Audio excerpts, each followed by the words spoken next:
Savannah Guthrie's mother, Nancy Guthrie, missing day 66. 66 days. Hold that number, because everything in this investigation traces back to it. 66 days since Nancy Guthrie, 84 years old, mother of NBC's Savannah Guthrie, vanished from her Tucson home. 66 days since a motion-sensing camera captured what federal investigators now believe was not a departure, but a performance. A staged exit designed to look like something it wasn't. And here's the thing that should stop you cold tonight. The FBI has DNA, confirmed, recovered, sitting inside a federal laboratory right now. DNA pulled from inside Nancy Guthrie's home that belongs to no one in her life. Not a family member, not a regular visitor, not anyone whose profile exists inside CODIS, the National Criminal DNA Database carrying over 20 million convicted offender profiles. That evidence exists. It is real. And yet, 66 days later, nobody is in handcuffs. Tonight, we are not speculating about who.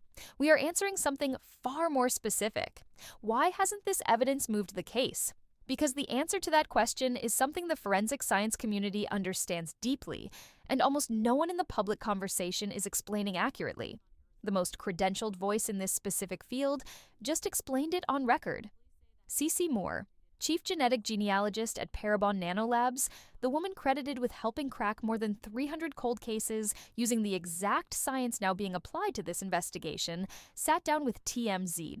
What she described is not a failure of investigators. It is not bureaucratic delay. It is a technology wall that the entire scientific field is currently racing to break through. Stay with this. First, I understand what a CODIS miss actually means, because the public conversation keeps getting this wrong. CODIS does not contain the general population. It contains people who were previously arrested or convicted of qualifying crimes and had their DNA collected through that process. If the person whose DNA is in Nancy Guthrie's home has never been processed through the criminal justice system in a way that triggered DNA collection, they are simply not in there. Their absence from CODIS tells investigators one of two things. Either this person has no qualifying criminal history on record, or the DNA sample itself is something far more complicated than a single contributor profile. And according to C.C. Moore, it is the second problem that is defining this entire investigation.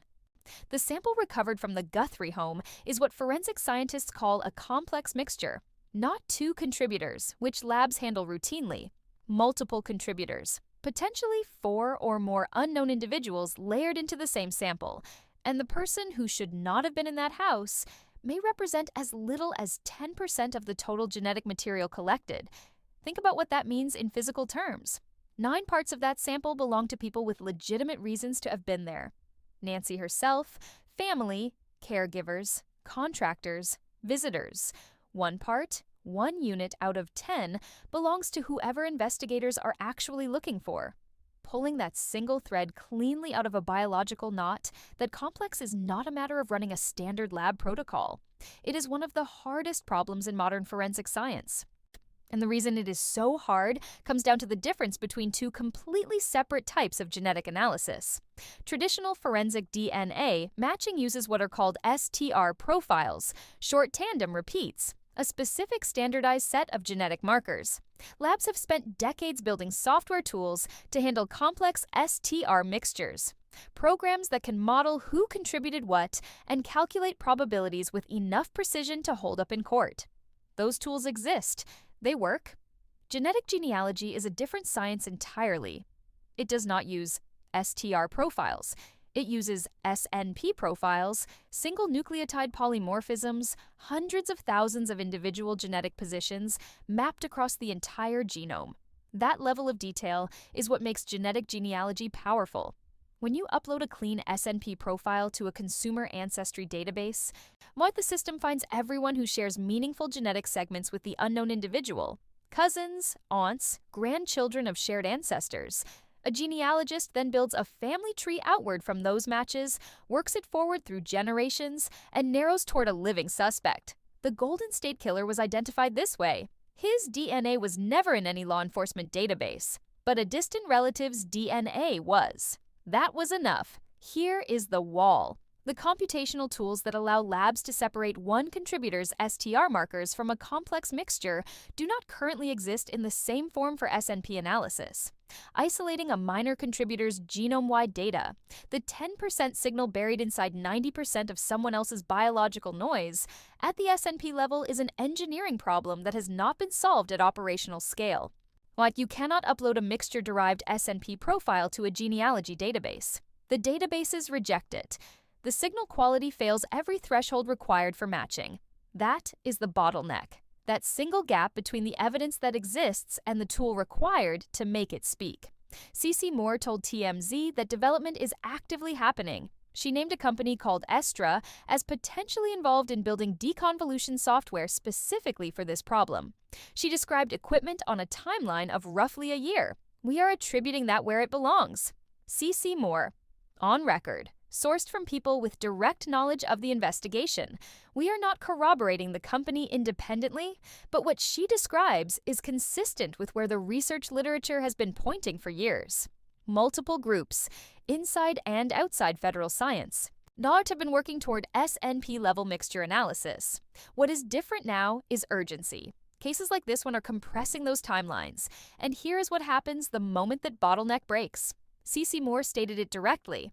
The FBI genealogy unit is standing by, trained, authorized, ready to run the moment a viable SNP profile can be produced from the Guthrie evidence. The legal framework already exists. The Department of Justice guidelines established in 2020 authorize federal use of genetic genealogy in violent crime investigations under defined conditions. This case qualifies on every threshold. The consumer databases available under law enforcement access conditions hold a combined pool that CeCe Moore put at over 50 million profiles. 50 million people who submitted saliva to learn about ancestry or health risks, armed with no idea that the family connections encoded in their results can, under the right legal conditions, be used to find someone who never submitted a sample at all. Someone whose relatives, who share meaningful chunks of their DNA, did. When the FBI genealogy team uploads a viable profile, they will seek warrants on the major platforms. CeCe Moore said that explicitly. And if those warrants are obtained, the identification timeline is not weeks or months. In her words, it could happen in minutes to days, not years, not months, minutes to days. That is the entire picture. An FBI team in position, a legal framework already cleared, 50 million genetic maps populated and waiting. A suspect whose biology is confirmed present in that sample, and one missing tool.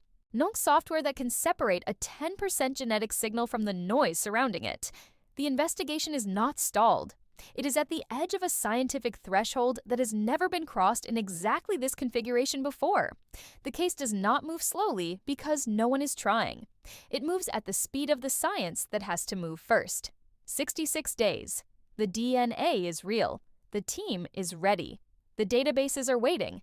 The only distance between where this investigation is right now and an identification that could close inside 24 hours is the moment a piece of software finishes being built.